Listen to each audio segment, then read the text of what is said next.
আমাদের চ্যানেলের সমস্ত গল্প শুনতে এক্ষুনি সাবস্ক্রাইব করুন আমাদের ইউটিউব চ্যানেলে। বেল আইকনে ক্লিক করতে ভুলবেন না সমস্ত গল্পের আপডেট এবং নোটিফিকেশনস সবার আগে পাওয়ার জন্য। নমস্কার, আমি সায়ন্তন। আপনারা শুনছেন ফ্রিকি ফ্রাইডে স্টোরিজ। আজ ফ্রিকি ফ্রাইডে স্টোরিজে আপনাদের জন্য রয়েছে একটি হাড় কাঁপানো ভয়ের গল্প। আজ আপনারা শুনবেন সুলেখক আশু রায়ের কলম থেকে একটি ভয়ের কাহিনী, প্রেত শিশু। আজকের গল্প পাঠ ও গল্পের সূত্রধার আমি সায়ন্তন। শুনতে থাকুন ফ্রিকি ফ্রাইডে স্টোরিজের আজকের বিশেষ নিবেদন, আশু রায়ের কলম থেকে প্রেত শিশু।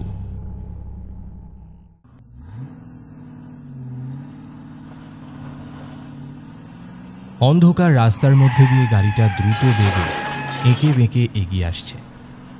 ব্রেক ফেল হয়ে গেছে গাড়িটার। অনেক চেষ্টা করেও গাড়ি চালক কোনোভাবেই তার গাড়িটাকে নিয়ন্ত্রণ করতে পারছে না। রাস্তার দুপাশ দিয়ে দাঁড়িয়ে আছে বিভিন্ন রকমের উদ্ভিদ। সেগুলোকে কোনো রকমে বাঁচিয়ে গাড়িটাকে এগিয়ে নিয়ে চলেছে চালক।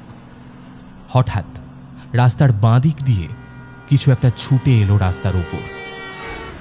চালক নিজের সর্বশক্তি দিয়ে ব্রেক কষার চেষ্টা করল, কিন্তু ব্রেক ধরল না। মুহূর্তের মধ্যে গাড়িটা গিয়ে ধাক্কা মারল, আর সাথে সাথে ভেসে এলো বুক ফাটা এক আর্তনাদ।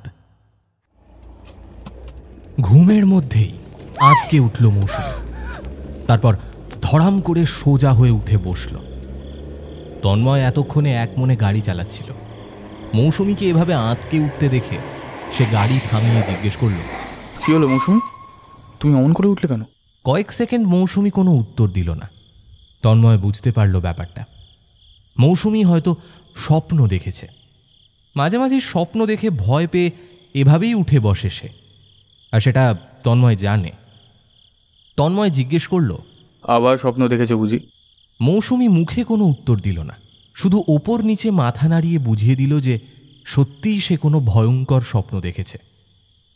যদিও তন্ময় কয়েকবার জিজ্ঞেস করেছে মৌসুমীকে যে সে কী স্বপ্ন দেখে, কি দেখেই বা সে এতটা ভয় পায়, তবে মৌসুমী কখনো তাকে এ ব্যাপারে পরিষ্কার করে কিছু বলেনি।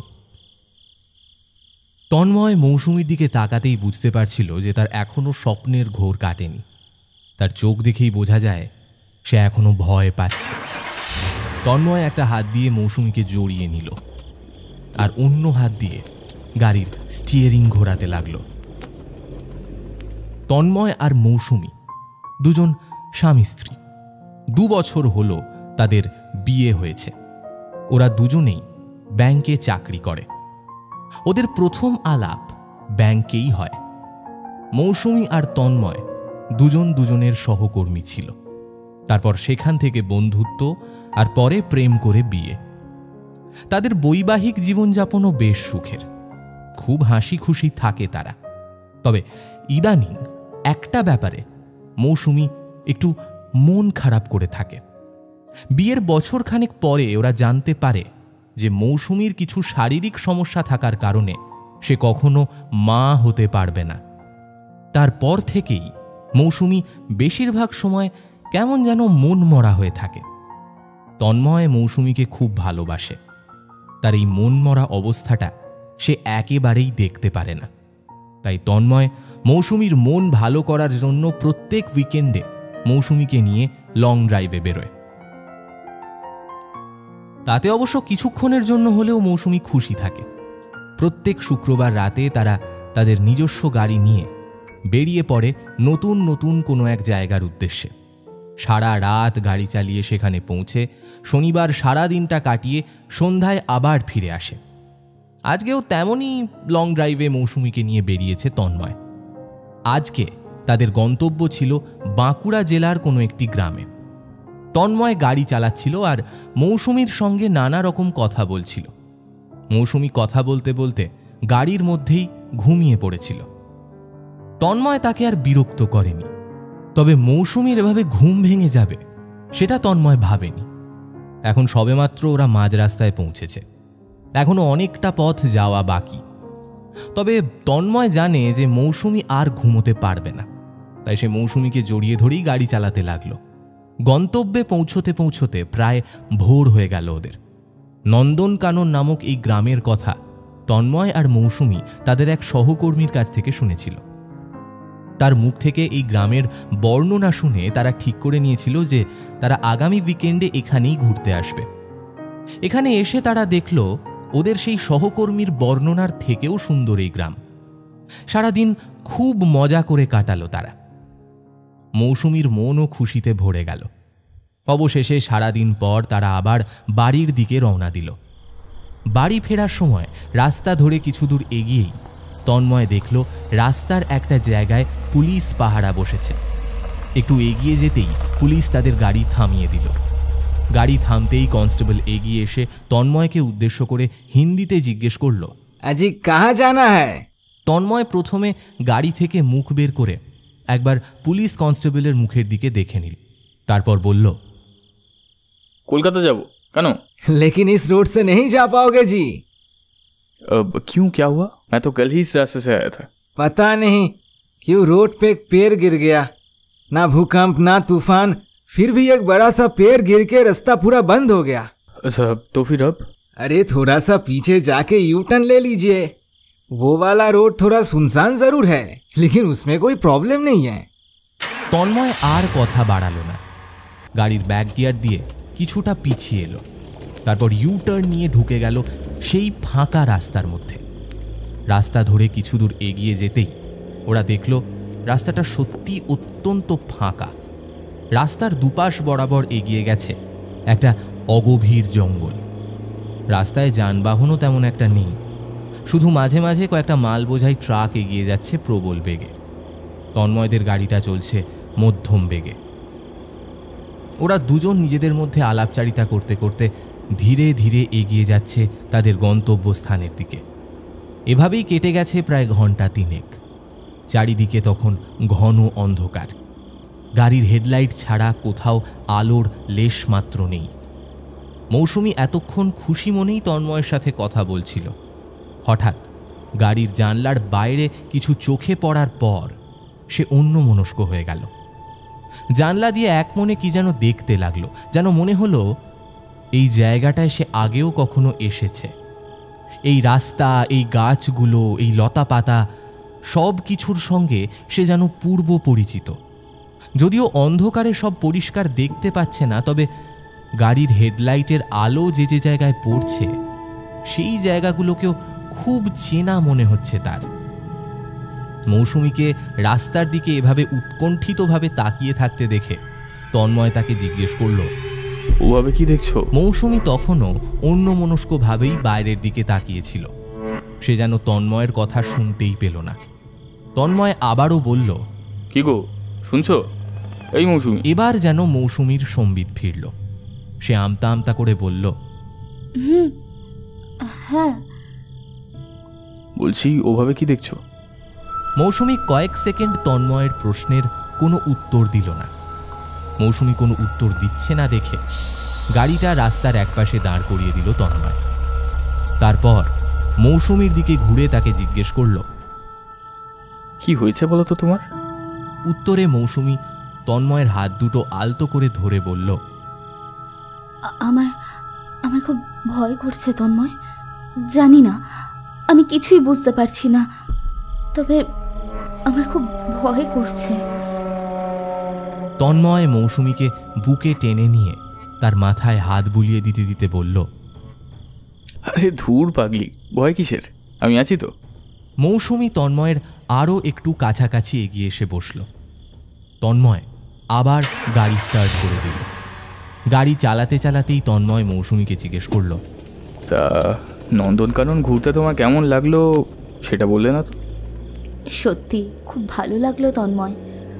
অনেক দিন পর এমন একটা গ্রামে ঘুরতে এসেছি আমরা। কিছুক্ষণের জন্য আমার মনটা খুব ভালো হয়ে গেছিল। Thank you Tanmay. আপনাকে খুশি রাখা আমার কর্তব্য ম্যাডাম। মৌসুমী এখন বেশ কিছুটা স্বাভাবিক হয়েছে। এরকম আরও নানা রকম কথা বলতে বলতে এগিয়ে যাচ্ছিল ওরা। হঠাৎ মৌসুমী একটু থমকে গেল। কাছেই কোথা থেকে যেন একটা কান্নার শব্দ ভেসে এলো তার কানে। তন্ময় কিছু একটা বলতে যাচ্ছিল, কিন্তু মৌসুমী থামিয়ে দিল তাকে। দাঁড়াও দাঁড়াও দাঁড়াও দাঁড়াও তন্ময়, গাড়ি থামাও। তন্ময় গাড়িটা থামালো। তারপর অবাক হয়ে জিজ্ঞেস করলো, কেন, কি হলো? বলছি আগে গাড়িটা একটু পিছিয়ে নিয়ে যাও। তন্ময় আর কোনো কথা বলল না। মৌসুমীর কথা মতো সে গাড়িটাকে ব্যাক গিয়ারে দিয়ে দিল এবং গাড়িটা পিছনের দিকে নিয়ে যেতে লাগলো। মিনিট খানেক পিছিয়ে আসার পর মৌসুমী তন্ময়কে উদ্দেশ্য করে বলল, হ্যাঁ এখানেই দাঁড়াও। তন্ময় গাড়ি স্টার্ট বন্ধ করে দিল। গাড়ি থামিয়েই তন্ময় কিছু একটা বলতে যাচ্ছিল মৌসুমীকে, কিন্তু মৌসুমী তাকে হাতের ইশারায় থামতে বলল। তারপর কয়েক সেকেন্ড সব চুপচাপ। কান পেতে কি যেন শুনল মৌসুমী। তারপর তন্ময়কে বলল, কিছু শুনতে পাচ্ছ তন্ময়? মৌসুমীর কথা শোনা মাত্রই তন্ময় এবার মন দিয়ে শোনার চেষ্টা করল। কয়েক সেকেন্ড বাইরের দিকে কান পেতে থাকার পর সে কিছুটা অনিশ্চিত হয়ে মৌসুমীকে বলল, একটা শিশুর কান্না ভেসে আসছে কি? উত্তরে মৌসুমী একটা নির্দিষ্ট দিকে আঙুলে ইশারা করল। হ্যাঁ বোধহয় ওদিক থেকে আসছে। কিন্তু এইরকম একটা ফাঁকা জায়গায় একটা শিশুর কান্নার শব্দ। চলো না একবার ওদিকটা গিয়ে দেখে আসি। কিন্তু এমন একটা ফাঁকা জায়গায় গাড়ি থেকে নেমে দেখতে যাওয়াটা কি ঠিক হবে? এটা তো চোর ডাকাতের কোনো পাতা ফাঁদও হতে পারে। মৌসুমী উত্তরে ব্যস্ত হয়ে বলল, সে যা হয় দেখা যাবে, কিন্তু যদি সত্যি কোনো বাচ্চা এই জনমানবহীন স্থানে কোনোভাবে চলে এসে থাকে তাহলে তার কি হবে সেটা ভেবে দেখেছো? তন্ময়ের মন তবু সায় দিল না।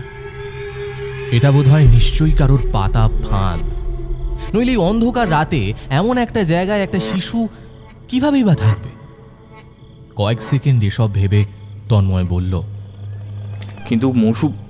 এইটুকু বলেই থেমে যেতে হলো তন্ময়কে, কারণ তন্ময়ের কথা শেষ হওয়ার আগেই মৌসুমী তাকে থামিয়ে দিয়ে বলল, ঠিক আছে, তুমি যদি না যেতে চাও তাহলে যেও না, আমি যাচ্ছি।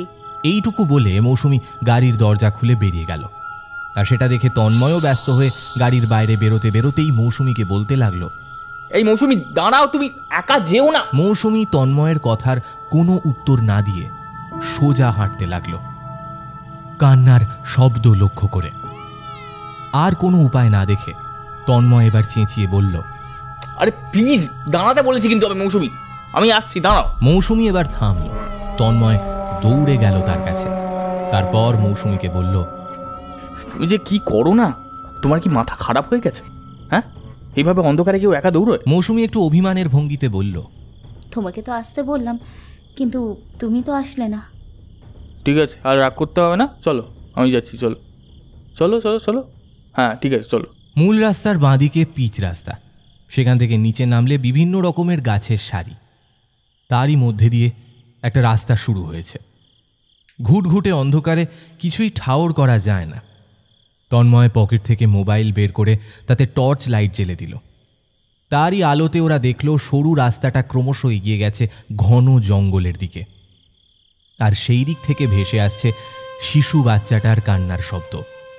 ধীরে ধীরে সাবধানতার সাথে সেদিকেই এগিয়ে যেতে লাগলো ওরা। মিনিট খানেক হাঁটার পর জঙ্গলের মধ্যে ওরা একটা বড় গাছ দেখতে পেল। কান্নার শব্দটা যেন সেই দিক থেকেই আসছে। তন্ময় টর্চের আলো ফেলল গাছটার দিকে।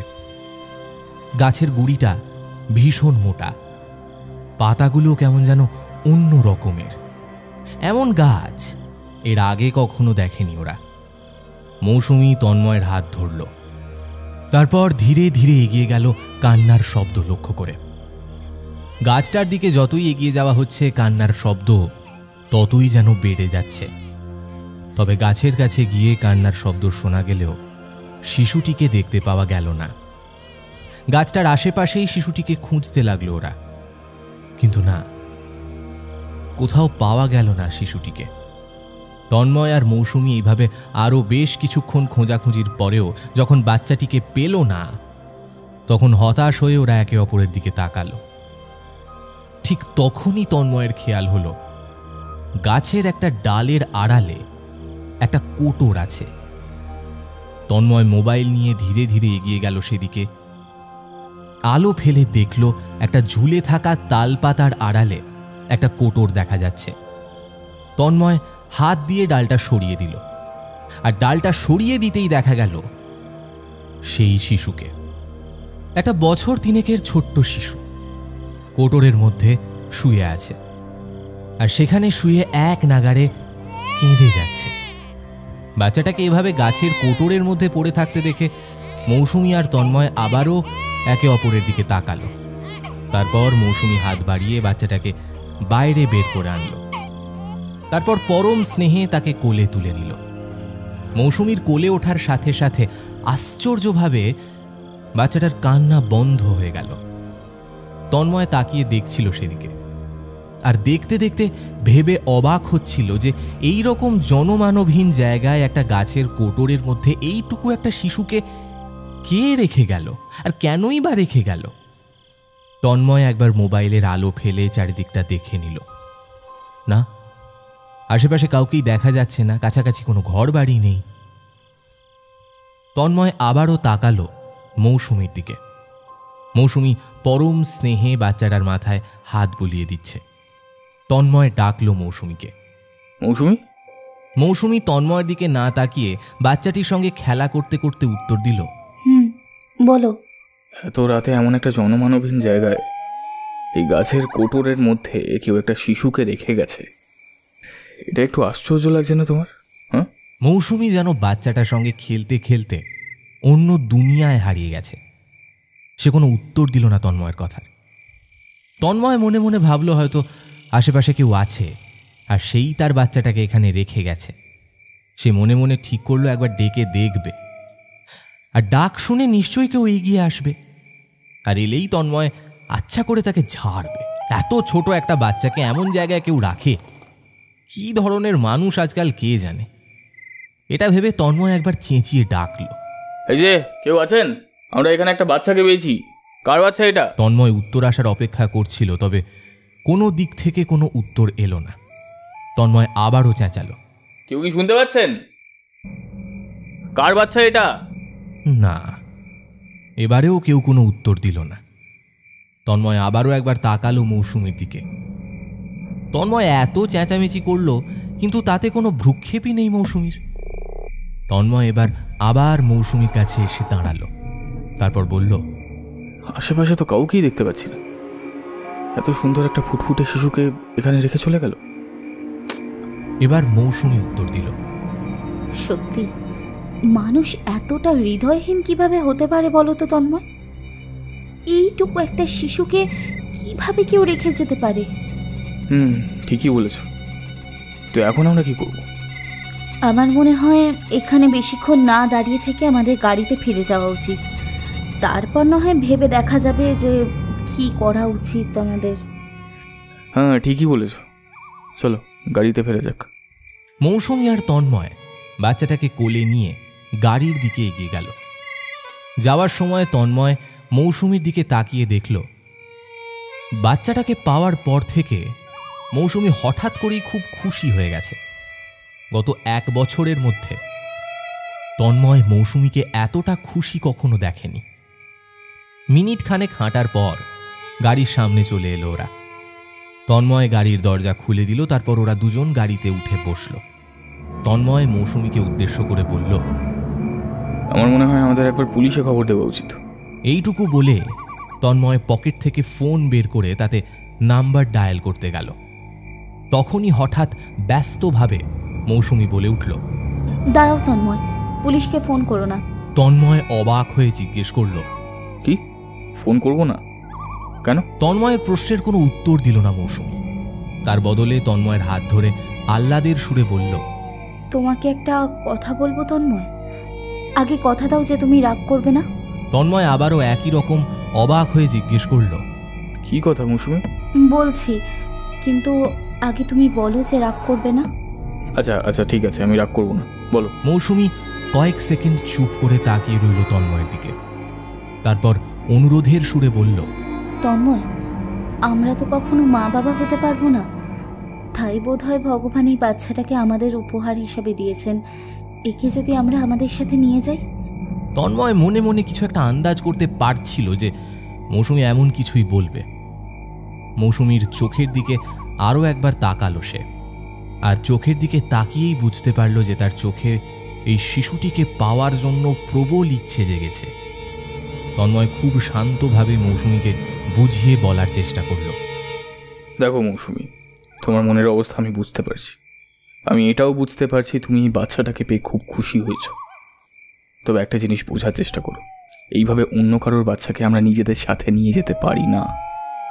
তুমি ভাবো, এই বাচ্চাটার বাবা মা যদি পরে গিয়ে পুলিশে রিপোর্ট করে, আমরা তখন সমস্যায় পড়ব। কিচ্ছু হবে না তন্ময়, আমি বলছি কিচ্ছু হবে না। আমার মন বলছে কখনো এই বাচ্চাকে কেউ খুঁজতে আসবে না, কারণ যদি খুঁজতে আসতেই হতো তাহলে এভাবে এখানে একে ফেলে রেখে যেত না। আমার কথাটা শোনো, স্বয়ং ভগবানই আমাদের এই বাচ্চাকে উপহার দিয়েছেন। নইলে তুমি ভাবো, এমন নিরিবিলি একটা জায়গায় এইটুকু একটা শিশুকে কেউ রেখেই বা যাবে কেন? আর আমরাই বা ওকে খুঁজে পাবো কেন? আমার বিশ্বাস ভগবান আমাদের কোল ভরিয়ে দিয়েছেন। আমি পুরোটা বুঝতে পারছি মৌসুমী, কিন্তু তন্ময় তার কথাটা পুরোপুরি শেষ করতে পারল না, কারণ মৌসুমী তাকে থামিয়ে দিয়ে বলল, কোনো কিন্তু নয়, আমরা আমাদের সাথে করে এই বাচ্চাটাকে নিয়ে যাচ্ছি, ব্যাস। তন্ময় আর কোনো কথা বলল না। মৌসুমীর চোখটা জল জল করছিল। সত্যি তো, এতটা খুশি তন্ময় মৌসুমীকে কখনো দেখেনি। সে বুঝতে পারল কোনো রকম যুক্তি দিয়ে এখন মৌসুমীকে বোঝানো সম্ভব নয়। মৌসুমীকে এতটা হাসি খুশি দেখে তন্ময় আর বারণ করতে পারল না। মনে মনে ভাবল, সে এতদিন কতই না চেষ্টা করেছে মৌসুমীকে খুশি করার, তাকে সবসময় হাসি খুশি রাখার, তবে কখনোই সেভাবে সফল হয়নি সে। এই বাচ্চাটাকে পেয়ে যদি মৌসুমী খুশি থাকে তাহলে তন্ময়েরও আর চিন্তা থাকে না। এইসব ভেবে রাজি হয়ে গেল তন্ময়। একটু মুচকি হেসে সে বলল, আচ্ছা আচ্ছা ঠিক আছে, চলো ওকে তাহলে আমাদের সাথেই নিয়ে যাই আর কি। মৌসুমী খুশি হয়ে জড়িয়ে ধরল তন্ময়কে। তারপর আহ্লাদে গদগদ হয়ে বলল, থ্যাংক ইউ সো মাচ তনু। মৌসুমীর মুখ থেকে তনু ডাকটা শুনে তন্ময়ের মুখটাও খুশিতে ভরে গেল।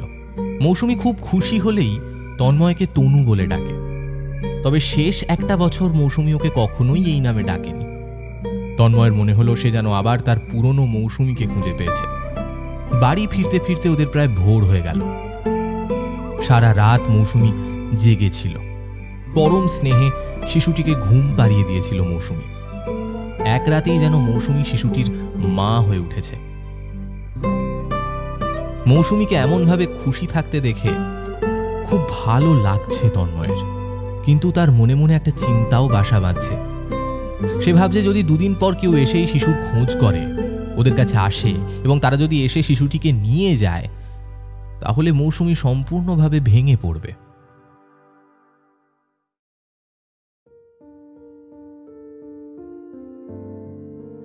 শিশুটিকে ওরা কুড়িয়ে পেয়েছে, সেটার আজকে 3 দিন পূরণ হয়েছে। তন্ময়ের চিন্তা এখন পুরোপুরি দূর হয়েছে, কারণ এই 3 দিনের মধ্যে কেউ খুঁজতে আসেনি বাচ্চাটাকে। এই কদিনে মৌসুমী আর তন্ময়ের জীবন পুরোপুরি পাল্টে গেছে। যে সুখটা তন্ময় চারিদিকে খুঁজে বেড়াতো, এই শিশুটা যেন তার সেই সমস্যার সমাধান করে দিয়েছে। বাচ্চাটাকে দেখাশোনা করার জন্য মৌসুমী চাকরি ছেড়ে দিয়েছে। সে এখন সারাদিন বাড়িতে থাকে। ক্রমশ দিন পেরিয়ে যেতে লাগলো। তন্ময় আর মৌসুমীর সংসার সুখে ভরে উঠল। তন্ময় আর মৌসুমী তাদের দুজনের নামের সঙ্গে মিলিয়ে শিশুটির নাম রেখেছে তমাল। এইরকমভাবে কেটে গেছে প্রায় আরও 2 মাস। প্রথম প্রথম তমাল একদম কথা বলতো না, এখন টুকটাক কথা বলে সে। তবে যত দিন এগোচ্ছে তমালের মধ্যে কিছু আশ্চর্য জিনিস লক্ষ্য করা যাচ্ছে। যেমন তমালের চোখ দুটো সাধারণ শিশুর মতো নয়। তমালের চোখের মণি অত্যন্ত ছোট, দাঁতগুলো কেমন যেন ছুঁচলো। তাছাড়া আরও কিছু বাহ্যিক লক্ষণ অন্য শিশুদের থেকে অন্য রকম তমালের। যে বয়সে শিশুরা খেলাধুলো করতে ভালোবাসে, সেই বয়সে তমাল দিনের বেশিরভাগ সময় একা একা গম্ভীরভাবে বসে থাকে। তাছাড়া অন্যান্য সাধারণ শিশুদের থেকে অনেকটা বেশি খায় সে। একটা শিশু যে এতটা খেতে পারে সেটা তন্ময় আগে কখনো দেখেনি। তাতে অবশ্য মৌসুমী বা তন্ময়ের দুজনেরই কারোর কোনো সমস্যা নেই। মৌসুমী যে মা হতে পেরেছে এটা তাদের কাছে অনেক বড় পাওনা।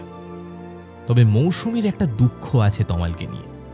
তমাল অন্য বাচ্চাদের মতো হাসি খুশি থাকে না, খেলাধুলো করে না, তেমন কোনো বায়না নেই, শুধু চুপ করে বসে থাকে। প্রয়োজন ছাড়া কথাও বলে না।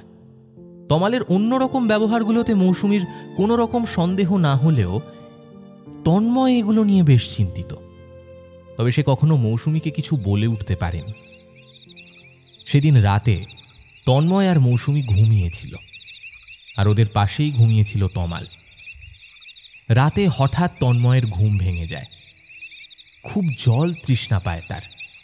বিছানা থেকে উঠে ঘরের লাইট জ্বালিয়ে টেবিলের ওপর রাখা জলের বোতল থেকে কিছুটা জল খেয়ে বোতলটা আবার টেবিলের ওপর রেখে লাইট বন্ধ করতে যাবে, এমন সময় তার চোখ পড়ল তাদের পাশের বেডের দিকে।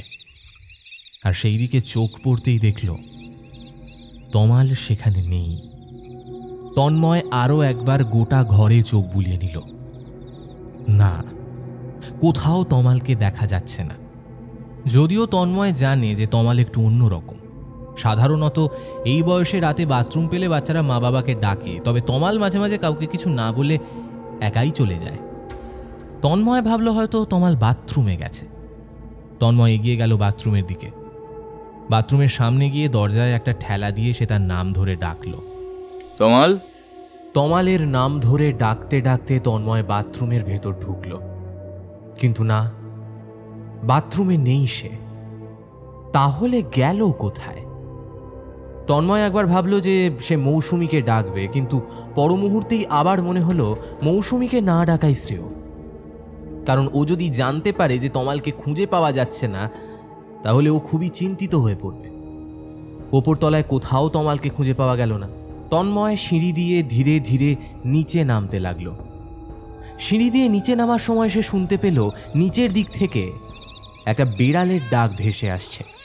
শব্দটা খুব মৃদু হলেও চারিদিকটা নিস্তব্ধ হওয়ার কারণে শব্দটা শুনতে পাচ্ছে তন্ময়। আরেকটু নিচে নামার পরেই তন্ময় শুনতে পেল একটা বিড়াল ক্রমে ডেকেই যাচ্ছে। তবে ডাক বিড়ালের সাধারণ ডাক নয়। বিড়াল খুব ভয় পেয়ে গেলে অথবা রেগে গেলে যেমন ডাকে তেমন। সিঁড়ি দিয়ে নিচে নেমেই বাঁদিকে বারান্দা ধরে এগোলে একটা ঘর। সেই ঘর থেকেই যে বিড়ালের ডাকটা ভেসে আসছে সেটা বুঝতে পারল সে। তন্ময় ধীর পায়ে সেই ঘরের দিকে এগিয়ে যেতে লাগলো। সে ঘরের দিকে যতই এগোচ্ছে বিড়ালের ডাকটা ততই স্পষ্ট হচ্ছে। তন্ময় এগিয়ে গিয়ে দাঁড়ালো ঘরটার দরজার সামনে। দরজার সামনে দাঁড়িয়ে সে ধীরে ধীরে দরজাটা ভেতর দিকে ঠেলতে লাগলো। দরজা খুলে সে দেখল ঘরের মধ্যে ঘুটঘুটে অন্ধকার বিরাজ করছে, আর সেই অন্ধকার ঘরেরই এক কোণের থেকে ভেসে আসছে বিড়ালের ডাক। অন্ধকারে বিড়ালটাকে দেখা না গেলেও তার জলজলে দুটো চোখ এবং তার ডাক দুটোই অনুভব করতে পারছে তন্ময়। তবে বিড়ালটা এমন করছে কেন? প্রশ্নটা জাগলো তন্ময়ের মনে। তন্ময় ঘরের লাইটের সুইচটা অন করে দিল, আর ঘরে লাইট জ্বলতেই তন্ময় যা দেখল সেটা সে নিজের চোখে বিশ্বাস করতে পারল না। তন্ময় দেখল ঘরের কোণে গুটিসুটি মেরে বসে আছে মৌসুমীর পোষা বেড়াল মিনি, আর তার ঠিক সামনে পেছন ঘুরে দাঁড়িয়ে আছে তমাল। তমালের একটা হাত ওপর দিকে, আর সেই হাতে ধরা একটা ধারালো ছুরি। তমাল ধীরে ধীরে এগিয়ে যাচ্ছে মিনির দিকে, আর মিনি ভয় আর্তনাদ করে চলেছে এক নাগারে। তমাল এবার মিনির একদম কাছে চলে এসছে, আর কাছে এসে সে মিনির শরীরে কোপ বসিয়ে দেওয়ার জন্য হাত উঁচু করেছে। তন্ময় এতক্ষণ হতভম্ব হয়ে দাঁড়িয়ে দাঁড়িয়ে সব দেখছিল। এবার সে রাগান্বিত কণ্ঠে চেঁচিয়ে উঠে তমালের নাম ধরে ডাকল, এই তমাল। তমাল প্রায় মিনিকে আঘাত করতে যাচ্ছিল, কিন্তু তন্ময়ের আওয়াজ শুনে সে থেমে গেল। তারপর ধীরে ধীরে পেছন ঘুরে তাকালো, আর তমাল পেছনে ঘুরতেই তন্ময়ের হৃদয় কেঁপে উঠল। এ কি দেখছে তন্ময়? এ কেমন চাহনি তমালের? তমালের চোখ থেকে যেন আগুন ঝরে পড়ছে। ওই টকটকে লাল চোখ জোড়া দেখলে যেন যে কোনো মানুষের রক্ত হিম হয়ে যায়। একটা শিশুর চাহনি এত ভয়ঙ্কর কিভাবে হতে পারে? তন্ময় সাহস জোগালো নিজের মনে। তারপর আরেকবার উচ্চস্বরে তমালের নাম ধরে ডাকল, তমাল, এই তমাল। বেড়ালটা এবার দৌড়ে পালালো। তন্ময় তাকিয়ে রইল তমালের দিকে। এভাবে কিছুক্ষণ থাকার পর ধীরে ধীরে তমাল স্বাভাবিক হয়ে গেল। তারপর ঘর থেকে বেরিয়ে তমাল সিঁড়ি দিয়ে ওপরে উঠে গেল। তন্ময় তখনও হতভম্ব হয়ে দাঁড়িয়েছিল সেখানে। মিনিট খানেক পর তার সম্বিত ফিরল। সে মনে মনে ভাবতে লাগলো এটা কি দেখলো সে। এই মাত্র সে যেটা দেখলো সেটা কি সত্যি অন্য কিছু? তন্ময় নিজের মনের মধ্যে নিজেকে সান্ত্বনা দেওয়ার চেষ্টা করলো, তবে কোনো ব্যাখ্যা সে খুঁজে পেল না। অবশেষে সে তার চোখ মুখে জল দিয়ে নিল। তারপর ধীরে ধীরে আবার সিঁড়ি দিয়ে উঠে নিজের ঘরে চলে গেল। ঘরে এসে দেখল মৌসুমী এখনো ঘুমিয়ে আছে। তমালও তার নিজের বিছানায় এসে শুয়ে পড়েছে। তন্ময় ধীরে ধীরে কাছে এগিয়ে এলো তমালের। তমাল চোখ বন্ধ করে শুয়েছিল, তবে সে ঘুমিয়েছে কিনা বুঝতে পারল না তন্ময়। ঘুমন্ত মৌসুমীর দিকে আরেকবার ভালো করে তাকালো সে। তারপর ঘরের আলো নিভিয়ে দিয়ে আবার মৌসুমীর পাশে শুয়ে পড়ল। পরদিন তন্ময়ের ঘুম ভাঙল মৌসুমীর ডাকে। এই যে ওঠো, এই নাও তোমার চা। তন্ময় বিছানায় উঠে বসল। আর তৎক্ষণাৎ তার কাল রাতের কথা মনে পড়ল। চায়ের কাপটা হাতে নিয়ে তন্ময় একবার তাকালো তমালের বিছানার দিকে। সে তখনও শুয়ে আছে। তন্ময়ের মনে হতে লাগলো গতকাল রাতে বোধহয় সে স্বপ্ন দেখেছিল। তবে এমন বিদঘুটে স্বপ্ন দেখবেই বা কেন সে? এইসবই ভাবছিল। ঠিক তখনই মৌসুমী বলল, কি গো, কি এত ভাবছো? মৌসুমীর কথায় যেন ভাবনার জগৎ থেকে বেরিয়ে এলো তন্ময়। প্রথমে একবার সে ভাবল স্বপ্নের কথাটা মৌসুমীকে বলবে, কিন্তু পরক্ষণেই তন্ময়ের মনে হলো সেটা খুব বোকামি হবে। তাই উত্তরে সে শুধু বলল, না কিছু না। তন্ময় নিজেকে বোঝানোর চেষ্টা করল যে গতকাল রাতে সে নিশ্চয়ই স্বপ্ন দেখেছিল। ঘটনাটা ভুলে যেতে চাইল তন্ময়। স্নান সেরে সকালে ব্রেকফাস্ট করে অফিস যাওয়ার জন্য তৈরি হয়ে নিল সে। মৌসুমী তার টিফিন রেডি করে দিলে সেটা নিয়ে বেরিয়ে গেল সে। তবে অফিসে গিয়েও তার মন লাগতে চাইল না। কাল রাতের ঘটনাটা যতই সে ভুলে যাওয়ার চেষ্টা করছে, ততই যেন কেউ বারে বারে তাকে মনে করিয়ে দিচ্ছে সব। সারাদিন কোনো রকমভাবে অফিসের কাজ সেরে বাড়ি ফিরে এলো সে। বাড়ি ফিরে দেখল মৌসুমী রান্না করছে, আর তমাল হলরুমে বসে একটা পুরনো ম্যাগাজিন থেকে কি যেন কাটছে। তন্ময় এগিয়ে গেল তার কাছে। গিয়ে দেখল তমাল ম্যাগাজিন উল্টে পাল্টে একটা ছোট কাঁচি দিয়ে ম্যাগাজিনের পাতা থেকে কেটে কেটে কয়েকটা টুকরো বের করে পাশে রেখে দিচ্ছে। আর সেই কাজে সে এতটাই মগ্ন যে তার পাশে যে তার বাবা এসে দাঁড়িয়েছে সেটা সে খেয়াল করেনি। তন্ময় হাঁটু গেড়ে বসল তার পাশে। তারপর তমালের কেটে রাখা কাগজের টুকরোগুলো থেকে একটা টুকরো হাতে তুলে নিল। তন্ময় ভেবেছিল তমাল হয়তো কোন অ্যানিমেশন ক্যারেক্টারের ছবি জমাচ্ছে। তবে কাগজের টুকরোটা হাতে তুলে নিতেই সে অবাক হলো। এই কাগজের টুকরোতে অ্যানিমেশন তো দূরের কথা, কোনো ছবিই নেই। তার বদলে আছে কোনো একটা ঘটনার বিবরণ লেখা। তন্ময় লেখাটা পড়ল, আর পড়ার পরে যেন সে দ্বিগুণ অবাক হয়ে গেল। কাগজের টুকরোটায় একটা খবর ছাপা ছিল। একটা অ্যাক্সিডেন্টে মৃত্যুর বিবরণ দেওয়া আছে সেখানে। মর্মান্তিক এক মৃত্যু। একটা গাড়ির চাকায় পিষে একটা ছোট্ট শিশু মারা গেছে। তন্ময় আর পড়তে পারল না। ভয়ে ভয়ে আরও একটা কাগজের টুকরো হাতে তুলে নিল সে। সেটা পড়ে দেখার পর বুঝল এটাও একটা ভয়াবহ অ্যাক্সিডেন্টের বিবরণ। এরকম করে করে বাকি কাগজের টুকরোগুলো হাতে তুলল সে।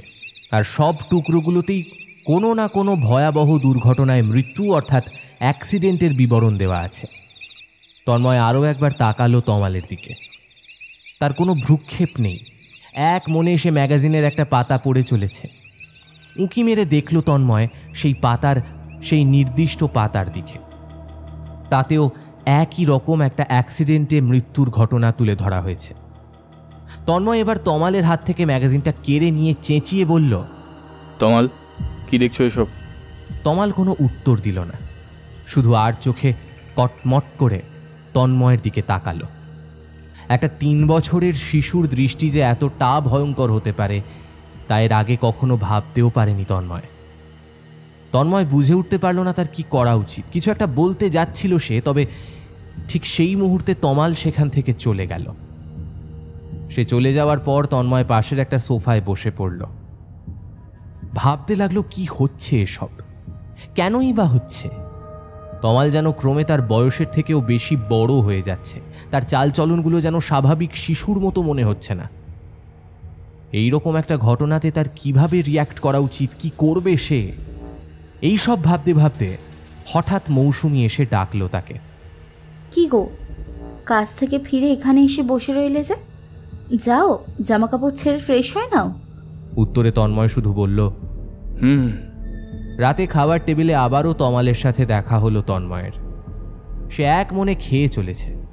সেটা খেয়াল করে মৌসুমী বোধহয় তাকে প্রশ্ন করল, এই কি ভাবছো বলো তো? কিছু খাচ্ছ না যে? ব্যাপারটা এড়িয়ে গেল তন্ময়। আরে না না, কিছু ভাবছি না, এই তো খাচ্ছি। রাতে বিছানায় শুয়ে ঘুম আসতে চাইল না তন্ময়ের। ঘর তখন অন্ধকার। রাত কটা বেজেছে সেটা জানে না তন্ময়। অন্ধকারের মধ্যেই চোখ খুলে সে শুয়েছিল। যদিও শেষ কয়েক মিনিটে অনেকবার চোখ বন্ধ করে ঘুমানোর চেষ্টা করেছে, তবে তার সব চেষ্টাই ব্যর্থ হয়েছে। তার মনের মধ্যে ঘুরে চলেছে নানা রকম সব চিন্তা ভাবনা। এমনভাবেই কেটে গেছে প্রায় অনেকটা রাত। এরই মধ্যে তন্ময় একবার উঠে জল খেয়ে এসে আবার শুয়েছে। ঘড়িতে দেখেছে তখন প্রায় রাত 2টো বাজে। মৌসুমী এবং তমাল দুজনেই নিজের জায়গায় শুয়ে ঘুমোচ্ছে। এতক্ষণ পর সবেমাত্র একটু ঘুম আসছিল তন্ময়ের। তার চোখের পাতা বন্ধ হয়ে আসতে লাগলো ক্রমে। ঠিক তখনই নিজের বিছানায় পাশে হাত পড়তেই তন্ময় অনুভব করল সেখানে মৌসুমী নেই। তন্ময় দুবার নিচু গলায় মৌসুমীর নাম ধরে ডাকল, মৌসুমী, মৌসুমী। কোনো উত্তর পাওয়া গেল না ও প্রান্ত থেকে। এবার সে উঠে বসল বিছানায়। তারপর উঠে গিয়ে ঘরের লাইটটা জ্বালল। প্রথমে তমালের বিছানার দিকে তাকালো সে। তমাল তার নিজের বিছানায় ঘুমোচ্ছে। এবার বাথরুমের দরজার সামনে গিয়ে দাঁড়ালো। তারপর যতটা সম্ভব নিচু স্বরে বলল, মৌসুমী, তুমি কি ভিতরে আছো? না। এবারেও কোনো উত্তর পাওয়া গেল না। তন্ময় পুরো বাড়ি তন্ন তন্ন করে খুঁজেও কোথাও পেল না মৌসুমীকে। তন্ময়ের এবার চিন্তা হতে লাগলো, কোথায় গেল মৌসুমী? বাড়ির মধ্যে তো কোথাও সে নেই। তাহলে কি বাইরে গেল? কিন্তু এত রাতে বাইরে যাওয়ারই বা কি প্রয়োজন পড়ল? ধীরে ধীরে বাড়ির বাইরে বেরিয়ে এলো তন্ময়। প্রধান দরজার বাইরে বেরিয়ে এদিক ওদিক খুঁজতে লাগলো মৌসুমীকে। ঠিক তখনই তন্ময়ের চোখ পড়ল বাড়ির ছাদের দিকে। সে দেখল ছাদের ওপরে কেউ একজন দাঁড়িয়ে আছে। অন্ধকারে তার মুখ বোঝা না গেলেও যেটুকু চাঁদের আলো পড়েছে তাতে এইটুকু বোঝা যায় যে ওটা কোনো একটি মহিলা। তন্ময় আবার তাড়াতাড়ি বাড়ির মধ্যে ঢুকে গেল। তারপর সিঁড়ি দিয়ে দ্রুত বেগে উঠে যেতে লাগলো ওপরের দিকে। ওপরে উঠে সে দেখল সিঁড়ির ঘরের দরজা খোলা অবস্থায় রয়েছে। খোলা দরজা দিয়ে ছাদে উঠে তন্ময় দেখতে পেল মৌসুমীকে। তবে এ কি? মৌসুমী ধীরে ধীরে এগিয়ে যাচ্ছে ছাদের বাউন্ডারির দিকে। তন্ময় ডাকল মৌসুমীর নাম ধরে, মৌসুমী, মৌসুমী। সে কোনো উত্তর দিল না। তন্ময় আবারও ডাকল, এই মৌসুমী, কোথায় যাচ্ছ? ওদিকে, আরে দাঁড়াও, আরে ওদিকে যেও না, নিচে পড়ে যাবে তুমি। তন্ময়ের কথাগুলো যেন মৌসুমী শুনতে পাচ্ছে না। সে ক্রমে সামনের দিকে এগিয়ে চলেছে। ধীরে ধীরে মৌসুমী ছাদের একদম কার্নিশে এগিয়ে গেল। খোলা ছাদের কার্নিশের দিকে আরেকটু এগোলেই মৌসুমী ছাদ থেকে পড়ে যাবে। তন্ময় এবার দ্রুত ছুটে গেল তার কাছে। কাছে গিয়ে শক্ত করে হাত ধরে বসল মৌসুমীর। তন্ময় আবারও ডাকল তাকে, মৌসুমী। মৌসুমী এবারও উত্তর দিল না। তন্ময় বুঝল মৌসুমী ঘুমের ঘোরে আছে। এবার মৌসুমীর কাঁধের ওপর হাত রাখল তন্ময়। তারপর জোরে একটা ঝাঁকুনি দিল মৌসুমীকে। এবার যেন মৌসুমীর সম্বিত ফিরল। তন্ময় বলল, এই কোথায় যাচ্ছিলে তুমি? কোথায় যাচ্ছিলে তুমি ওদিকে? আমি যদি নিচ থেকে না দেখতাম তাহলে একটা বড় দুর্ঘটনা ঘটে যেতে পারত। মৌসুমী তন্ময়ের কথার কোনো উত্তর না দিয়ে চারিদিকে ব্যস্তভাবে কি যেন খুঁজতে লাগলো। তন্ময় আবারও হাত ধরল তার, বলল, কি হয়েছে তোমার? কি খুঁজছো তুমি? মৌসুমীর গলার স্বর তখন কাঁদো কাঁদো হয়ে গেছে। আমতা আমতা করে সে বলল, তমাল তমাল ছাদে উঠে এসেছিল, ও ছাদ থেকে পড়ে যাচ্ছিল, আমি ওকে বাঁচাতে এসেছিলাম। এইটুকু বলে আবার এদিক ওদিক তমালকে খুঁজতে লাগলো মৌসুমী। উত্তরে তন্ময় বলল, তমাল এখানে নেই, তুমি চলো, নিচে চলো। তমাল তমাল কোথায় গেল? ওকে তো খুঁজে পাচ্ছি না। সে ছাদ থেকে পড়ে যায়নি তো?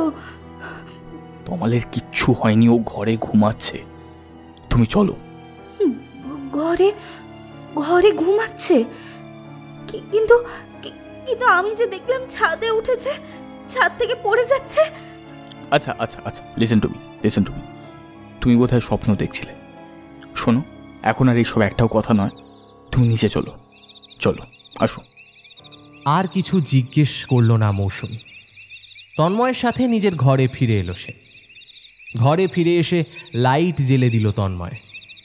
তারপর তমালের বিছানার দিকে আঙুল দেখিয়ে বলল, ওই দেখো, তমাল ঘুমোচ্ছে। প্রথম কয়েক সেকেন্ড সেদিকে তাকিয়ে রইল মৌসুমী। তারপর আনমনা হয়ে বলল, তাহলে তাহলে আমি যে দেখলাম। তুমি ভুল দেখেছ মৌসুমী, তুমি ঘুমের ঘোরে ছিলে। আচ্ছা আচ্ছা আচ্ছা, ঠিক আছে, এখনও সব বাদ দাও, চলো ঘুমিয়ে পড়ো এবার। মৌসুমী এগিয়ে এলো তমালের বিছানার দিকে। নিজের বিছানায় বেশ আরাম করেই ঘুমোচ্ছে সে। মৌসুমী একবার হাত বুলিয়ে দিল তমালের মাথায়, তারপর নিজের বিছানার দিকে এগিয়ে গেল। তন্ময় পাশে দাঁড়িয়ে দেখছিল এতক্ষণ। হঠাৎ তমালের দিকে চোখ পড়তেই তন্ময়ের মনে হলো তমাল যেন একটা তাচ্ছিল্যের হাসি হাসল। তন্ময় তমালের কাছাকাছি আর একটু এগিয়ে গেল।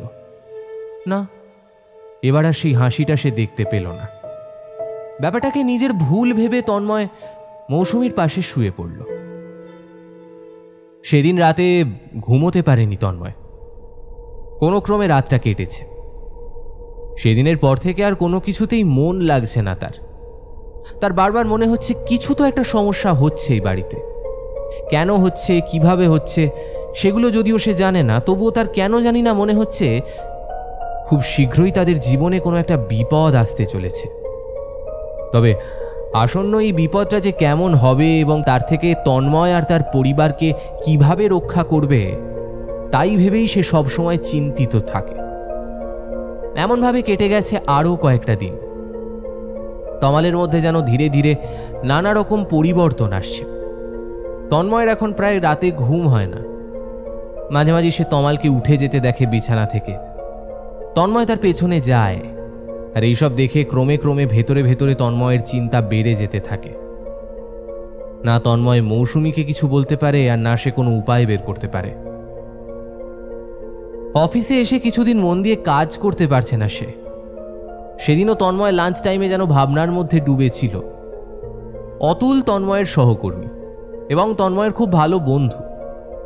অতুল বেশ কয়েকদিন ধরে লক্ষ্য করছে যে তন্ময় যেন সারাদিন কি ভাবে। আজকে অতুল এসে তন্ময়কে জিজ্ঞেস করেই ফেলল, কিরে তন্ময়, কি ব্যাপার বলতো তোর? অতুলের কথা শুনে তন্ময়ের সম্বিত ফিরল। সে আমতা আমতা করে বলল, ব্যাপার? আমার আবার কি ব্যাপার? আমি অনেকদিন ধরেই দেখছি যে কোনো একটা বিষয় নিয়ে খুব চিন্তা করছিস তুই। কাজে বাজে মন নেই। সত্যি করে বলতো কি হয়েছে তোর? তন্ময় কিছুক্ষণ অতুলের দিকে চেয়ে রইল। অতুল বোধহয় তন্ময়ের মনের ভাব বুঝতে পেরে তার হাতের উপর হাত রেখে বলল, কি হয়েছে নির্দ্বিধায় বলে ফেল, দেখি আমি তোর কোনো সাহায্য করতে পারি কিনা। অতুলের কথায় বোধহয় তন্ময় কিছুটা নিশ্চিত হল। তারপর বলল, ভাবছি ব্যাপারটা তোকে কিভাবে বলবো। মানে ব্যাপারটা এমনই যে বলার পর তুই কিভাবে রিয়্যাক্ট করবি জানি না। আহা, তুই দ্বিধা না করে বলে ফেল, আমি সম্পূর্ণটা বোঝার চেষ্টা করব, তারপর তোকে সাহায্য করবারও চেষ্টা করব। তুই তো জানিস কিছুদিন আগে আমরা একটা রাস্তার শিশুকে কুড়িয়ে পেয়েছিলাম। তারপর থেকে সে আমাদের সাথেই থাকছে। তবে কয়েকদিন ধরে কেন জানি না আমার মনে হচ্ছে তমাল ঠিক স্বাভাবিক নয়। স্বাভাবিক নয় বলতে? তন্ময় অতুলকে এই কদিনে ঘটে যাওয়া সম্পূর্ণ ঘটনাগুলো, যেমন তমালের ওই বেড়ালকে ছুরি মারার ঘটনা, ওরই ভয়ঙ্কর চাহনি, ম্যাগাজিন থেকে দুর্ঘটনার কাট আউট বের করার ঘটনা, মৌসুমীর হঠাৎ তমালকে স্বপ্নে দেখে ছাদে উঠে যাওয়ার ঘটনা সব খুলে বলল। সত্যি ব্যাপারটা খুবই গম্ভীর। আমার মনে হচ্ছে তমালের কোনো একটা মানসিক সমস্যা আছে। সেক্ষেত্রে আমার মনে হয় তোর একজন ভালো সাইকিয়াট্রিস্টের সঙ্গে কথা বলা উচিত। আমার চেনা একজন ডাক্তার আছেন, তুই চাইলে আমি তার সঙ্গে তোর পরিচয় করিয়ে দিতে পারি। তন্ময় অতুলের কথায় রাজি হয়ে গেল। অতুল তার চেনা সেই সাইকিয়াট্রিস্টের ঠিকানা এবং ফোন নাম্বার তন্ময়কে দিয়ে দিল। তারপর তন্ময়কে উদ্দেশ্য করে অতুল বলল, ও হ্যাঁ, আরেকটা কথা বলছি, তোর বউ এসব জানে? না রে, ও সব কিছু জানে না। ওকে বললে হয়তো চিন্তা করবে, তাই আমি ওকে বলিনি। আমার মনে হয় তোর বউয়ের সঙ্গে একবার সম্পূর্ণ ব্যাপারটা নিয়ে আলোচনা করা উচিত। পরদিনই অতুল তার পরিচিত সেই সাইকিয়াট্রিস্ট মিস্টার বিলাস সোমকে নিয়ে তন্ময়ের বাড়িতে হাজির হল। বিলাসবাবু ভালো করে দেখে নিলেন তমালকে, তারপর বললেন, তন্ময়বাবু একটু বাইরে আসবেন। তন্ময় ওদের সাথে বাইরে বেরিয়ে এলো। বাইরে এসে বিলাসবাবু তন্ময়কে বললেন, আপনার ছেলে তমাল কোনো সাধারণ ছেলে নয়। তন্ময় অবাক হয়ে জিজ্ঞেস করল, সাধারণ ছেলে নয় বলতে? এমন জিনিস আমি আগে কখনো দেখিনি তন্ময়বাবু। আমি আপনার ছেলের শরীরে পালস পরীক্ষা করে দেখলাম, আর দেখে আমি বেশ অবাক হলাম যে সেটা একদম স্থির আর অচল। এমনকি আপনার ছেলের শরীরে রক্ত চলাচলও নেই। তন্ময় অবাক হয়ে তাকিয়ে রইল বিলাস সোমের দিকে। তারপর বলল, কি সব আবল তাবল বকছেন ডাক্তারবাবু? রক্ত চলাচল না হলে একজন মানুষ বেঁচে থাকবে কি করে? সেটাই তো অদ্ভুত তন্ময়বাবু। বিজ্ঞানের ভাষায় এর কোনো যুক্তি আমি খুঁজে পাচ্ছি না। এই বলে বিলাসবাবু থামলেন। তারপর এদিক ওদিক একবার ভালো করে দেখে নিয়ে নিচু গলায় বললেন, তবে তন্ময়বাবু, এ শিশু মানুষ নয়, এ কোনো শয়তান। যত তাড়াতাড়ি সম্ভব একে আপনাদের বাড়ি থেকে দূর করুন। আশ্চর্য হলো তন্ময়। একজন ডাক্তার এ ধরনের কথা কিভাবে বলতে পারে? তন্ময় জিজ্ঞেস করলো তাকে, স্ট্রেঞ্জ, আপনি একজন ডাক্তার, একজন ডাক্তার হয়ে আপনি এই রকম কথা কিভাবে বলছেন? দেখুন তন্ময়বাবু, বিজ্ঞানের বাইরেও কিছু হয়। আমার কথা বিশ্বাস না করলে আপনারাই বিপদে পড়বেন। তবে একবার মনে করে দেখবেন, আপনার অথবা আপনার স্ত্রীর দ্বারা কখনো কারোর ক্ষতি হয়েছে কিনা। কেমন? চলি, নমস্কার। এইটুকু বলে বিলাসবাবু বেরিয়ে গেলেন। বিলাসবাবুর কথাগুলো তন্ময় তখন যদিও অমান্য করল, কিন্তু এখন তার চিন্তা বেড়ে গেছে। তন্ময় ভাবতে লাগলো বিলাসবাবুর কথাগুলো। বিলাসবাবু বলেছিল তন্ময় অথবা তার স্ত্রী মৌসুমীর দ্বারা কখনো কেউ ক্ষতিগ্রস্ত হয়েছে কিনা। তন্ময়ের নিজের তো মনে পড়ে না যে তার দ্বারা কারোর ক্ষতি হয়েছে। আর মৌসুমী, ও কারোর ক্ষতি করতেই পারে না। এইসব ভাবতে ভাবতে সেদিন অফিসের সময়টা কেটে গেল তার। অফিস ছুটির পর তন্ময় গাড়ি ড্রাইভ করে বাড়ি ফিরছিল। ড্রাইভ করতে করতে সে মনে মনে ভাবছিল যে মৌসুমীর সঙ্গে সম্পূর্ণ বিষয়টা নিয়ে একবার আলোচনা করা উচিত তার। মনে মনে ঠিক করলো আজ বাড়িতে গিয়ে মৌসুমীকে সবটা সে জানাবে। তন্ময় যে ব্যাংকে চাকরি করে সেটা তার বাড়ি থেকে বেশ কিছুটা দূরে, একটু শহরের বাইরের দিকটায় অবস্থিত। সন্ধ্যায় বাড়ি ফেরার সময় একটা অপেক্ষাকৃত ফাঁকা রাস্তা দিয়ে তাকে ড্রাইভ করে আসতে হয়। প্রতিদিনের মতো সেদিনও সে সেই রাস্তা দিয়েই ফিরছিল। তখন সবেমাত্র অন্ধকার নেমেছে। যদিও এত তাড়াতাড়ি অন্ধকার হওয়ার কথা ছিল না, তবে বিকেল থেকে ঘন কালো মেঘ আকাশে ঢেকে গেছে। ঝিরঝিরি বৃষ্টিও হতে শুরু করেছে কিছুক্ষণ আগে থেকে। ক্রমশ বৃষ্টির ঘনত্ব বেড়েই চলেছে। মিনিট দুয়েকের মধ্যে ঝিরিঝিরি বৃষ্টি ঝমঝমিয়ে পড়তে শুরু করলো। তন্ময় গাড়ির হেডলাইটের আলোতে দেখল আশপাশের গাছগুলো ভীষণভাবে দুলতে শুরু করেছে। সে বুঝল বাইরে ঝড় আসছে। ঝড় প্রবল হওয়ার আগেই তাকে বাড়ি পৌঁছতে হবে, তাই গাড়ির গতি সে বাড়িয়ে দিল। তবে শেষ রক্ষা হলো না। বাইরে ঝড় আরও তীব্র হয়ে উঠছে ক্রমশ। বৃষ্টিটাও এখন মুষলধারায় পড়তে শুরু করেছে। যত তাড়াতাড়ি সম্ভব বাড়ি যেতে হবে তন্ময়কে। বাড়িতে মৌসুমী একা। তন্ময় গাড়ির গতি আরও বাড়িয়ে দিল, তবে খুব বেশি দূর এগোতে পারল না সে। রাস্তার মাঝ বরাবর শব্দ করে একটা প্রকাণ্ড গাছ ভেঙে পড়ল। তন্ময় কোনো রকমের ব্রেক কষে নিজেকে বাঁচালো, আর 2-1 সেকেন্ড এদিক ওদিক হলে গাছটা সোজা এসে পড়তো তন্ময়ের গাড়ির ওপর। কয়েক সেকেন্ড গাড়িটা ওভাবেই দাঁড় করিয়ে রাখলো সেখানে। একটা দীর্ঘশ্বাস ফেলল সে। প্রথম কিছুক্ষণ সে বুঝে উঠতে পারল না যে এই মুহূর্তে সে কি করবে। তারপর সে ঠিক করলো গাড়ি ব্যাক করে নিয়ে অন্য রাস্তা ধরবে, আর ভাবা মাত্রই গাড়িতে ব্যাক গিয়ার দিয়ে ধীরে ধীরে পেছন ফিরে যেতে লাগলো সে। আর ঠিক তখন কাকতালীয়ভাবে প্রচণ্ড শব্দ করে আরও একটা গাছ ভেঙে পড়ে তার পেছনে যাওয়ার রাস্তায়। কিছুক্ষণ হতভম্ব হয়ে গাড়ির মধ্যেই বসে রইল তন্ময়। বাইরে প্রবল ঝড় বৃষ্টি হচ্ছে। তন্ময়ের আগে এবং পেছনের দিকে যাওয়ার রাস্তা বন্ধ হয়ে গেছে। সে বুঝে উঠতে পারল না যে তার এখন কি করা উচিত। একবার চারিদিকটা দেখে নিল সে। তারপর হঠাৎ গাড়ি থেকে নেমে মনে মনে ঠিক করলো যদি কোনো ক্রমে গাছটাকে সরিয়ে একটু রাস্তা বের করা যায়। তন্ময় প্রথমে এগিয়ে গেল সামনের দিকে। এগিয়ে গিয়ে সে দেখলো গাছটা অত্যন্ত মোটা একটা গাছ। এই গাছ সরিয়ে গাড়ির জন্য রাস্তা বের করা তন্ময়ের একার পক্ষে সম্ভব নয়। এবার তন্ময়ের একমাত্র আশা হলো পেছনের রাস্তাটা যদি ক্লিয়ার করা যায়। সেদিকে এগিয়ে গেল সে। সেখানে এসে দেখলো সামনের গাছটার তুলনায় এই গাছটা আকারে কিছুটা ছোট হলেও এটা সরানোও বোধহয় তন্ময়ের একার পক্ষে সম্ভব নয়। তবুও একবার ব্যর্থ চেষ্টা করলো সে। তবে নিজের সর্বস্ব জোর দিয়ে প্রাণপণ চেষ্টা করেও গাছটাকে সামান্য সরাতে পারল না সে।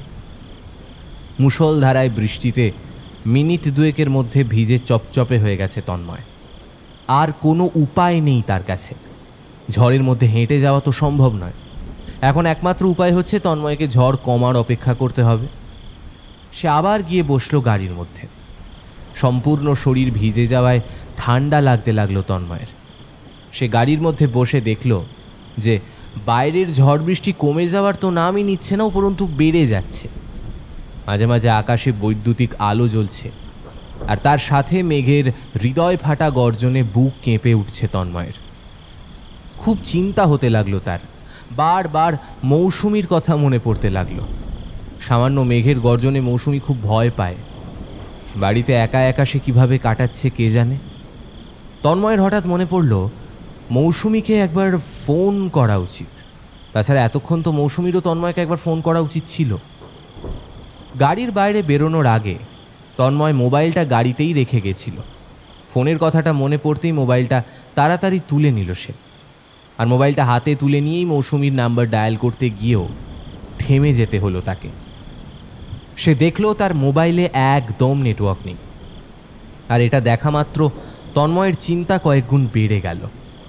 নেটওয়ার্ক না থাকার কারণেই বোধহয় মৌসুমীর ফোন আসেনি তার কাছে। মৌসুমী হয়তো অনেকবার চেষ্টা করেছে তন্ময়কে ফোন করার, তবে তন্ময়কে না পেয়ে সে কতটা চিন্তায় আছে কে জানে। তন্ময়ের বুক ধুকফুক করতে শুরু করলো। মন চঞ্চল হয়ে উঠল তার। না না না না, আর এখানে বসে থাকতে ভালো লাগছে না। যেভাবেই হোক তাকে যত শীঘ্র সম্ভব বাড়িতে পৌঁছতে হবে। এই সব ভাবতে ভাবতে তন্ময় আবার গাড়ি থেকে নেমে এলো। ঠিক করলো এখানে গাড়ি রেখে হেঁটে বাড়ি যাবে। তখনও মুষলধারায় বৃষ্টি পড়ছে। ঝোড়ো হাওয়া এসে লাগছে তন্ময়ের প্যাচ প্যাচে ভেজা শরীরে। রাস্তায় 1 হাঁটু জল জমেছে, তার মধ্যে দিয়ে এগিয়ে চলছে তন্ময়। আকাশে মেঘের গর্জনও ক্রমশ বেড়ে চলেছে। বিদ্যুৎ ঝলক আর মেঘের গর্জন যখন একসঙ্গে হচ্ছে তখন ভয়ে তন্ময়ের বুক কেঁপে উঠছে। তার বারবার মনে হচ্ছে এই বুঝি একটা বাজ এসে পড়বে তার মাথায়। সারা শহরের বিদ্যুৎ সংযোগ কেটে গেছে। অন্ধকারের মধ্যে রাস্তা দেখতেও অসুবিধে হচ্ছে তার। ঘুটঘুটে অন্ধকারে 1 হাঁটু জলের মধ্যে দিয়ে সে এগিয়ে চলেছে ঠিকই, কিন্তু সে সঠিক পথে যাচ্ছে কি না বোঝার উপায় নেই। যদিও প্রায় বছর 5 ধরেই রাস্তা দিয়ে যাতায়াত করছে সে, তাই যেটুকু সম্ভব আন্দাজ করে সামনে এগিয়ে যাচ্ছে তন্ময়। রাস্তা দিয়ে হেঁটে যেতে যেতে তন্ময়ের চিন্তা ক্রমশ বেড়ে চলেছে। নানা রকমের ভয় ঘুরছে তার মাথার মধ্যে। একে অন্ধকারের রাস্তা চেনা যাচ্ছে না, তার উপর আবার জলের মধ্যে দিয়ে দ্রুত এগিয়ে যাওয়াও যাচ্ছে না। কখন গিয়ে বাড়ি পৌঁছতে পারবে তন্ময় সে নিজেও জানে না। এবার তন্ময়ের একটু ভয় হতে লাগলো। চারিদিকে কোনো জনমানবের চিহ্ন নেই। মনে মনে সে ঠাকুর নাম জপ করতে করতে এগিয়ে চলল। ঠিক তখনই হঠাৎ পেছন থেকে একজনের গলার আওয়াজ শুনতে পেল তন্ময়। রাস্তা চিনতে পারছেন না বুঝি? হঠাৎ কারুর গলার আওয়াজ শুনে বুক কেঁপে উঠল তন্ময়ের। এতক্ষণ তো তন্ময়ের আগে পিছে কেউ ছিল না, হঠাৎ এই লোকটা এলো কোত্থেকে? অন্ধকারে লোকটার মুখ স্পষ্ট দেখা না গেলেও জলের মধ্যে দিয়ে লোকটা যে তন্ময়ের দিকেই এগিয়ে আসছে এটা সে অনুভব করতে পারল। লোকটা এখন একদম কাছে এসে দাঁড়িয়েছে তন্ময়ের। সে একবার চেষ্টা করলো লোকটার মুখ দেখার, তবে চারিদিকের অন্ধকার এতটাই ঘন কালো যে এত কাছে দাঁড়িয়ে থাকা লোকটারও মুখ বোঝা যায় না। তবে আশ্চর্যভাবে লোকটা কিন্তু বুঝে গেল যে তন্ময় তার মুখ দেখার চেষ্টা করছে। তাই বোধহয় তন্ময়কে উদ্দেশ্য করে বলল, আমার মুখ দেখার চেষ্টা করছেন বুঝি? এই অন্ধকারও দেখতে পাবেন না, ভয় পাবেন না, আমি আপনার ক্ষতি করব না। বেশ খানিকটা অবাক হলো তন্ময়। লোকটার গলার আওয়াজ খুব চেনা চেনা লাগলো তার। মনে হলো যেন এই গলার আওয়াজের সঙ্গে সে খুব পরিচিত ছিল এক সময়, তবে এখন কোনোভাবেই তা মনে করতে পারছে না সে। অতঃপর কৌতূহল দমিয়ে রেখে সে জিজ্ঞেস করলো, আমি কিন্তু আপনার মুখ দেখতে পাচ্ছি না, তবে আপনি কিভাবে দেখলেন যে আমি আপনার মুখ দেখার চেষ্টা করছি? লোকটা মুচকি হেসে উত্তর দিল, আমি সবই দেখতে পাই। যাক, সেসব ছাড়ুন, চলুন আপনাকে আমি বাড়ি এগিয়ে দিচ্ছি। আপনার খুব শীঘ্রই বাড়ি যাওয়ার প্রয়োজন। আপনার বাড়িতে আপনার স্ত্রী একা আছেন। এবার আরও বেশি অবাক হলো তন্ময়। আগন্তুক ব্যক্তিটিকে সে জিজ্ঞেস করলো, কিন্তু আপনি কিভাবে জানলেন বাড়িতে আমার স্ত্রী আছে? আর আপনি আমাকে চিনলেনটাই বা কী করে? আগন্তুক আবারও একই রকম মুচকি হেসে উত্তর দিল, আমি সব জানি। আপনি এখন আর বেশি কথা বাড়াবেন না, তাড়াতাড়ি হেঁটে আসুন। আপনি রাস্তা চিনতে পারবেন না, আপনি আমার হাত ধরে এগিয়ে আসুন। আসুন। জলের মধ্যে দিয়ে লোকটার হাত ধরে হেঁটে যাচ্ছিল তন্ময়। হেঁটে যেতে যেতে লোকটার সঙ্গে তন্ময় যতই কথা বলছে ততই যেন লোকটার গলার আওয়াজ তার আরও বেশি বেশি চেনা বলে মনে হচ্ছে। তবে কোনো এক অজানা কারণে যেন মনে পড়ছে না যে গলার আওয়াজটার সাথে সে কিভাবে পূর্ব পরিচিত। অবশেষে তন্ময় প্রশ্নটা করেই ফেলল, আচ্ছা, একটা কথা জিজ্ঞেস করবো আপনাকে? হ্যাঁ, করুন। আমার না আপনাকে খুব চেনা চেনা লাগছে। আমি কি আপনাকে চিনি, অথবা আপনি কি আমাকে চেনেন? লোকটা আরও একবার মুচকি হাসল, তারপর বলল, আমার পরিচয় এই মুহূর্তে না জানতে চাওয়াই বোধহয় আপনার জন্য ভালো হবে। তন্ময় একটু অবাক লাগলো কথাটা শুনে, তবে আর কোনো প্রশ্ন সে করল না। নিঃশব্দে হেঁটে চলল। তারপর একটা জায়গায় এসে দাঁড়িয়ে পড়ল আগন্তুক। তন্ময়কে তারপর উদ্দেশ্য করে প্রশ্ন করল, এই যে চলে এসেছি আপনার বাড়ি, ওই যে বাঁদিকের বাড়িটা আপনার? আগন্তুকের কথা শুনে একবার এদিকে তাকালো তন্ময়। ঘুটঘুটে অন্ধকারে কিচ্ছু দেখা যাচ্ছে না সেদিকে, তবুও এক দৃষ্টিতে সেদিকে তাকিয়ে থেকে দেখার চেষ্টা করলো সে। তন্ময়ের মনের ভাব বুঝে বোধহয় আগন্তুক ব্যক্তিটি প্রশ্ন করল, কি কিছু পাচ্ছেন না বুঝি? আমার সাথে আসুন, আমি আপনাকে সাহায্য করছি। এই বলে লোকটা আবার তন্ময়ের হাত ধরে বাঁদিকে এগিয়ে যেতে লাগলো। 7 থেকে 8টা পা এগিয়ে লোকটা বলল, এই যে, এটা আপনার বাড়ির প্রধান দরজা, এদিক দিয়ে ভেতরে ঢুকে আসুন। তন্ময় লোকটার কথা মতো এগিয়ে গেল তার সাথে। আরও কিছুটা এগিয়ে লোকটা বলল, এটা আপনার সদর দরজা, এটা দিয়ে ভেতরে ঢুকে যান। আশা করি বাকিটা আপনি চিনতে পারবেন। তন্ময় এবার সত্যিই চিনতে পারল নিজের বাড়ি। যদিও নিজের বাড়ি অন্য কেউ তাকে চিনিয়ে দেওয়ায় একটু লজ্জাও পেল সে। তন্ময় বলল, হ্যাঁ, খুব চিনতে পারছি এবার। অনেক ধন্যবাদ আপনাকে। যাই হোক, আপনি তো পুরো ভিজে গেছেন। আসুন আমার বাড়িতে, আপনার জামাকাপড় পাল্টে নিন। ভিজলে আমার কিছুই হয় না। আপনি তাড়াতাড়ি এখন ঘরে যান, আর কোনো কথা না। আপনার স্ত্রীর আপনাকে প্রয়োজন। হঠাৎ মৌসুমীর কথা মনে পড়ে গেল তন্ময়ের, আর মনে পড়ে যেতেই সে দাঁড়ালো না সেখানে। চেনা সিঁড়ি দিয়ে সোজা ওপরে উঠে গেল। উপরে উঠতে উঠতে একটা চাপা গোঙানির শব্দ শুনতে পেল সে। কোনো এক অজানা কারণে তন্ময়ের মনের মধ্যে হঠাৎ কু ডাকা শুরু হলো। সে দ্রুত পায়ে নিজেদের বেডরুমের দিকে এগিয়ে গেল। বেডরুমের সামনে গিয়ে সে দেখল দরজাটা খোলাই আছে, তবে ঘরটা ঘুটঘুটে অন্ধকারে পরিপূর্ণ। ঘরে ঢুকে তন্ময় কয়েকবার নাম ধরে ডাকলো মৌসুমীর, তবে মৌসুমীর তরফ থেকে কোনো উত্তর পাওয়া গেল না। ঠিক এই সময় গোঙানির শব্দটা ভেসে এলো আবার। তন্ময় বুঝতে পারল পাশের ঘর থেকে আসছে শব্দটা। তন্ময় সেদিকে এগিয়ে গেল। ঘরের দরজার সামনে যেতেই সে নিশ্চিত হয়ে গেল যে এই ঘর থেকেই শব্দটা ভেসে আসছে, আর শব্দটা যে মৌসুমীর সেটাও বুঝতে বাকি রইল না। কারোর মুখ চেপে ধরার পর সে কথা বলতে চাইলে যেমন গোঙানির শব্দ হয়, এই শব্দটাও ঠিক তেমন। তন্ময় ব্যস্ত হয়ে জিজ্ঞেস করল, মৌসুমি, এই মৌসুমি, কি হয়েছে তোমার? এই তুমি তুমি এমন করছো কেন? তুমি আমার কথা শুনতে পাচ্ছ মৌসুমি? তন্ময়ের কথা শেষ হতে না হতেই গোঙানিটা আরো তীব্র হয়ে গেল। তন্ময়ের মনে হলো মৌসুমি তাকে কিছু বলতে চাইছে। তন্ময় আরও এক পা দুপা এগিয়ে গেল সামনের দিকে, আর ঠিক তখনই হঠাৎ একটা বিভৎস পৈশাচিক হাসির শব্দ ভেসে এলো ঘরের ভেতর থেকে। ভীষণ রকম অমানবিক সেই হাসি। এমন হাসি কোনো জীবিত মানুষের হতে পারে না। ঘরের মধ্যে কি হচ্ছে সেটা অন্ধকারে বোঝা না গেলেও হাসিটা যে একটা শিশুর গলা থেকে বেরোচ্ছে এবং শিশুটা যে তমাল ছাড়া অন্য কেউ নয়, এটা বুঝতে বাকি রইল না তন্ময়ের। মন বিচলিত হয়ে উঠল তার। তবে এই মুহূর্তে কি করা উচিত সেটা বুঝে উঠতে পারছিল না সে। ঠিক তখনই হঠাৎ তন্ময়কে অবাক করে ঘরের মধ্যে আলো জ্বলে উঠল, আর সেই আলোতেই তন্ময় দেখতে পেল ঘরের খাটের ওপর হাত মুখ বাঁধা অবস্থায় পড়ে রয়েছে মৌসুমি, আর তার বুকের ওপর উঠে বসে মৌসুমির গলা টিপে ধরে তাকে মেরে ফেলার চেষ্টা করছে তমাল। তন্ময় দৌড়ে গেল সেদিকে। তারপর তমালকে একটা জোরে ধাক্কা দিয়ে ফেলে দিতে চাইল সে, কিন্তু এ কি, তমালের শরীর যেন পাথরের মতো ভারী হয়ে গেছে। ধাক্কা দেওয়ার পর তমাল পড়ল তো নাই, উল্টে তন্ময় কিছুটা পেছনে সরে এলো। আর ঠিক তখনই আবারও শুরু হলো সেই অমানবিক হাসি। এবার ধীরে ধীরে তমাল ঘুরে তাকালো তন্ময়ের দিকে। তমালের চোখ তন্ময়ের চোখে পড়তেই তন্ময়ের রক্ত হিম হয়ে গেল। এ কাকে দেখছে তন্ময়? তমাল বলে যে চেহারাটাকে এতদিন সে চিনত, এটা সেই চেহারা নয়। এটা কোনো একটা দুর্ঘটনায় চোখ মুখ বিকৃত হয়ে যাওয়া ভয়ঙ্কর একটা শিশু। শিশুটার একটা চোখ ঠিকরে বেরিয়ে এসেছে, মাথার একটা পাশের অংশ ভেঙে ঝুলে পড়েছে, নাক থেকে গল গল করে রক্ত পড়ছে, সমস্ত শরীর রক্তে লাল হয়ে গেছে তার। কি বিভৎস সেই দৃশ্য!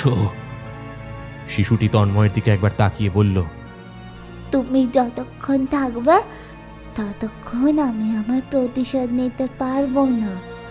কখনো তুমি আর কখনোই বেড়াল।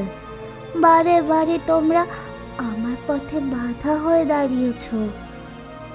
বিড়ালটাকে শেষ করে দিয়েছি। এবার তোমায় শেষ করব।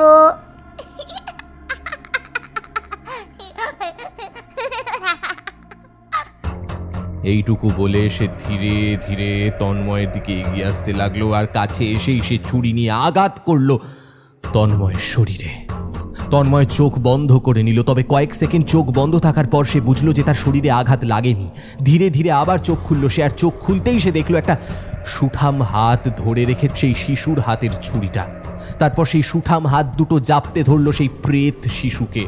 তন্ময় চোখ তুলে দেখলো সুঠাম চেহারার একজন মানুষ। তারপর ধীরে ধীরে তন্ময় তাকালো সেই মুখের দিকে, আর তার মুখের দিকে চোখ পড়তেই তন্ময়ের মুখ থেকে একটা নাম বেরিয়ে এলো, মিহির। তুই? আমি মিহির। কথাটা শোনা মাত্রই এবার আর তন্ময়ের বুঝতে বাকি রইল না যে একটু আগে যে ব্যক্তি তাকে পথ দেখিয়ে বাড়ি অবধি দিয়ে গেল সেটা মিহিরই ছিল। আর এই জন্যই তখন তার গলাটা এত চেনা চেনা লাগছিল তন্ময়ের।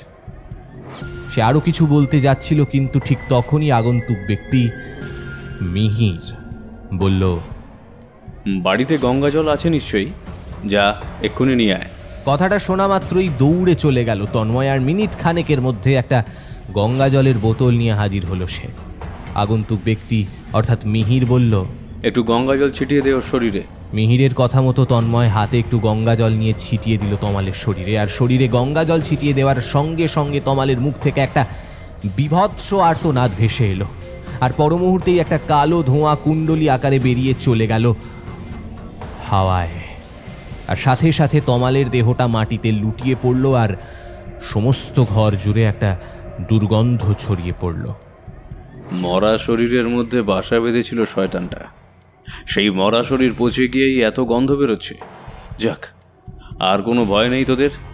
এবার আমি আসি। কিন্তু কিসের প্রতিশোধ নেওয়ার কথা বলছিল? সেটা তোর বউয়ের কাছ থেকেই শুনে নিস না হয়।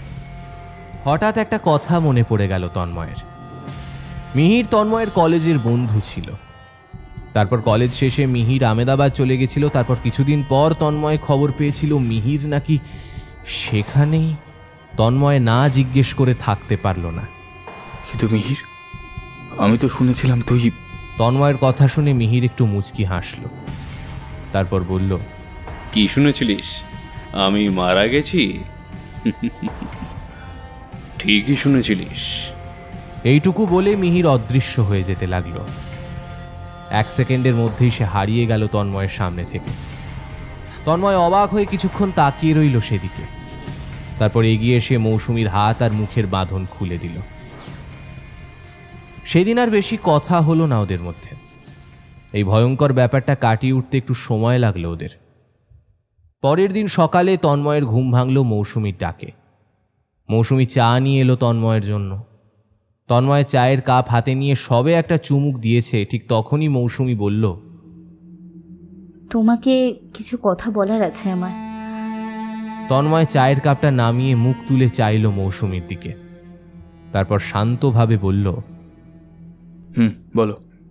বিয়ের কিছুদিন আগে একবার আমি ড্রাইভ করছিলাম সেই রাস্তা দিয়ে, যে রাস্তায় আমরা সেদিন বাঁকুড়া থেকে ফিরছিলাম। সেদিন সন্ধ্যা হয়ে এসেছিল। চারদিকে খুব অন্ধকার ছিল। হঠাৎ আমার গাড়ি ব্রেক ফেল হয়ে যায়। অনেক চেষ্টা করেও আমি গাড়ি নিয়ন্ত্রণ করতে পারছিলাম না। এঁকে বেঁকে গিয়ে চলছিল আমার গাড়িটা। হঠাৎ একটা ছোট্ট শিশু আমার গাড়ির সামনে চলে আসে, আর তখনই আমার গাড়ির সাথে ধাক্কা লাগে শিশুটি ছিটকে পড়ে দূরে। আমি গাড়ি থেকে নেমে দেখি শিশুটির একটা চোখ বাইরে বেরিয়ে এসেছে, মাথার একটা অংশ ভেঙে পড়েছে।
এতক্ষণ আপনারা শুনছিলেন প্রেত শিশু, রচনা আশু রায়। আজকের গল্প পাঠ ও গল্পের সূত্রধারে ছিলাম আমি, সায়ন্তন। অন্যান্য চরিত্রে আমার সাথে ছিল আর্য, সৌভিক, তৃষা, সৌমদ্বীপ, ঋদ্ধি এবং পার্থ। এই গল্পের নাট্যরূপ নির্মাণে ছিল দিশানি। শব্দগ্রহণ এবং শব্দ সংযোজনে ছিল পিয়ালি। আবহ সঙ্গীত ও স্পেশাল এফেক্টসে ছিল শঙ্খ ও রণজয়। এই গল্পের প্রচ্ছদ নির্মাণ করেছেন পিক্সেলের থেকে আকাশ। কেমন লাগলো আজকের গল্পটা? যদি এই গল্পটা আপনাদের ভালো লেগে থাকে অবশ্যই ভিডিওটিকে একটি লাইক করে দেবেন। চ্যানেলটা সাবস্ক্রাইব করতে ভুলবেন না। বেল আইকনে ক্লিক করে দেবেন সমস্ত গল্পের আপডেট এবং নোটিফিকেশনস সবার আগে পাওয়ার জন্য। আগামী পর্বে আবার আপনাদের সঙ্গে দেখা হবে আরও একটা নতুন গল্পের সাথে। সবাই সুস্থ থাকবেন, ভালো থাকবেন। ফ্রিকি ফ্রাইডে স্টোরিজ শুনতে থাকবেন। নমস্কার, শুভরাত্রি।